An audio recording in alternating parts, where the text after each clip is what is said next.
I want to talk about something I think a lot of us carry around quietly, that feeling of doing everything right, eating carefully, moving more, cutting things out, drinking the water, getting the sleep, and nothing changing, or things actually getting harder in spite of it.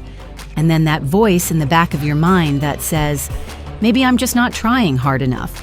Maybe other people are doing this and I'm the one who can't. Maybe this is just what happens now and I need to accept it. I want to say something to that voice directly. It is wrong. And here is why. What worked in your 30s and 40s ran on a different hormonal system than the one you have now. And here's the thing that frustrates me. Nobody sat us down and explained this. We just kept trying the same approaches and quietly blamed ourselves when they stopped working. Let me walk you through what actually changed. Not in a medical lecture way, just the honest, practical version. Estrogen. Before menopause, estrogen does a lot more than most of us realize. It regulates where your body stores fat. And under estrogen's influence, fat tends to distribute around the hips and thighs.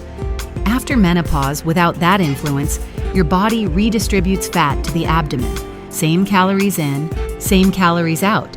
Different storage address. This is why the belly changes after 50, even when you haven't changed anything you're doing. Estrogen also affects your insulin sensitivity.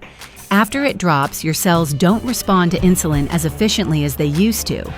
That means your body is more likely to store carbohydrates as fat rather than burn them for energy. A piece of bread, a bowl of pasta, even fruit. These things hit your blood sugar differently at 55 than they did at 35. That is not weakness. That is biochemistry. There is a difference. Muscle mass is the third piece. From around 30 years old, we naturally begin losing muscle. But after menopause, that process accelerates, and muscle is your metabolic engine. It's what burns calories even when you're resting. Less muscle means a slower metabolism, which means the same food you've always eaten now behaves differently in your body. Again, not your fault. Your body composition changed and nobody told you. So the old formula, eat less, move more, suffer through it, was never a particularly kind approach.